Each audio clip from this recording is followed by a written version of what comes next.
Guys, Gerudo here with another Duskhaven video. Today we'll take a look at the Brawler's Guild HORDE edition. In one of my earlier videos, I already made a short guide on how to complete this challenge on Alliance, and I was very curious to see how it went on HORDE side. I finally got my druid and hunter to 60, and geared enough for them to attempt to clear the Brawler's Guild. Spoiler alert, I did manage to clear it on both, but it wasn't as easy as I thought it'd be, given my earlier experiences doing it on a monk. Before we get into it, if you like this kind of content, please like the video, subscribe to the channel and leave a comment below. It really helps and would be much appreciated. Alright, onwards with the video. First things first, how to actually get started doing the Brawler's Guild on HORDE. Pretty simple, just go to Orgrimmar, the drag, as seen here on the map, talk to this NPC and accept the quest Brawler's Guild Introduction. Purchase the sparkly feather for 50 gold. Don't worry, you'll earn that money back. And turn in the quest. Jump through the portal and you'll be transported to the Ring of Valor. If you've ever done the Alliance version or seen my video about it, you'll immediately notice HORDE players have a way bigger arena to fight in. Alliance are restricted to some small square, but HORDE have a sprawling arena, and this definitely comes in handy with some of the fights. Anyway, move up the stairs and talk to this goblin. Once you accept the quest, you'll be facing your first opponent, Nula, an orc warrior. As far as I know, there aren't any tricks or strategies here. It's just a gear check and a pretty straightforward fight, meant to see if you've got what it takes to proceed. Next up is Terrorbeak, a bird which knocks you back and freezes you. If you don't have a lot of self-healing, get the free frost protection potion from the vendor next to the quest giver. This fight was pretty close for my bear, and I could easily have wiped here. On the hunter it was extremely easy as my pet just evaded all attacks, yay for random Duskhaven bugs. For my next petless character I'll definitely be using the frost protection potion. Moving on to Splosh, the green slime which splits into copies of itself. I strongly suggest cleaving them down as a melee if you can, because as you can tell here they really start to multiply rapidly. Another option is kiting them. Splosh and his clones move very slowly, giving you time to finish off the main one and then dispatching his minions. This is the first fight where I feel the HORDE version definitely has an advantage, considering the larger space to kite around. After Splosh, you're faced with Jenny Awesome, the Night Elf Hunter and her little pet. She's not that hard and there's not much you have to watch out for. In my first video, I said to kill the pet first, as it did a lot of damage. But on my druid it bugged out, and even once she spawned it again, it really didn't do much at all, because I'm a tank. On the hunter, it did do quite some damage, but you can CC it, rendering it pretty useless most of the time. The next opponent is Mingyong, a Pandaren monk. I forgot to record footage on my druid, but it was a boring fight honestly.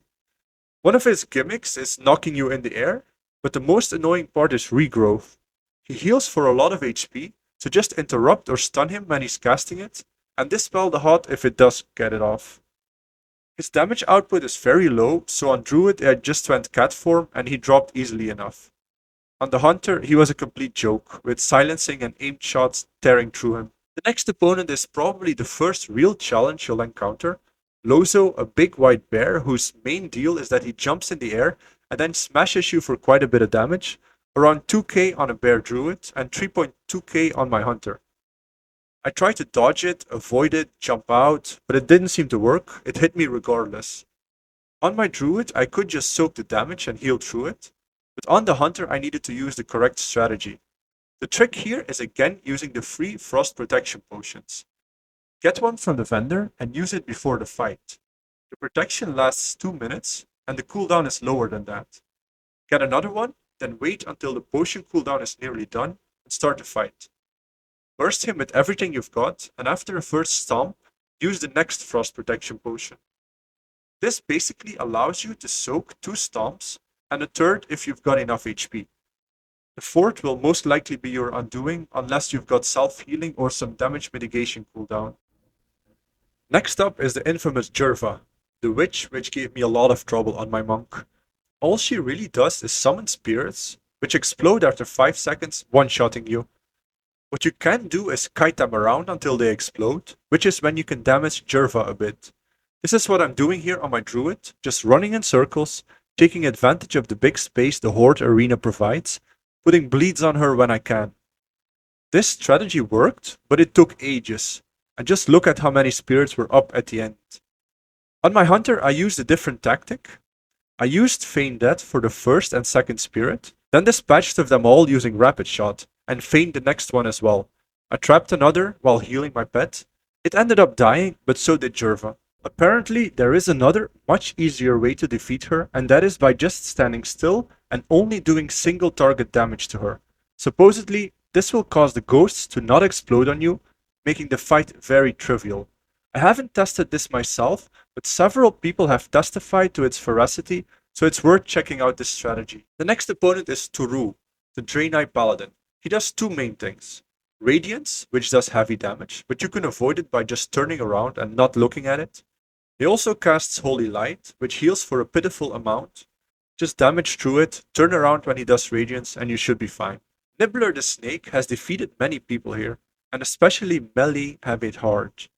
When you're close to Nibbler, he puts down poison on the floor, and when you're far away, he casts Poison Spit, which deals decent damage. If you're arranged with some healing, such as a Moonkin or Priest, this is really easy, but as a melee, you're gonna have to weave in and out of the poison, damaging him when you can. On my hunter, I just let the pet tank, taking aggro sometimes so it wouldn't die, and then using Feign Death when it cast a Poison Spit on me. Limpcatcher, the next opponent, is a big abomination which throws balls of poison on the floor, like Nibbler, which you just have to run out of. He's really slow, so kiting is advised, but be warned not to go too far, because then he'll cast Scourge Hook, which deals massive damage. All in all, a pretty easy opponent. And then we arrive at the final fight, Finkelzink, a gnome which killed me so many times on the monk before I figured out the trick. He's a tinker, so he drops mines on the floor which deal a decent amount of damage if you stand on them. He also puts a curse on you occasionally, transforming you into a leopard gnome. But his main gimmick are the alarm bots, which summon mechanical yetis after 5 seconds. The yetis basically one-shot you, so it's imperative to either kill the alarm bots in time or don't trigger them at all. That means no AoE or cleave damage whatsoever, just damage Finkelzink and eventually he'll die without the alarm bots triggering any yetis. As you can tell here on my druid, I'm just single target DPSing him down in cat form, with the alarm bot standing by and watching it unfold, but not triggering and summoning yetis. And that's it.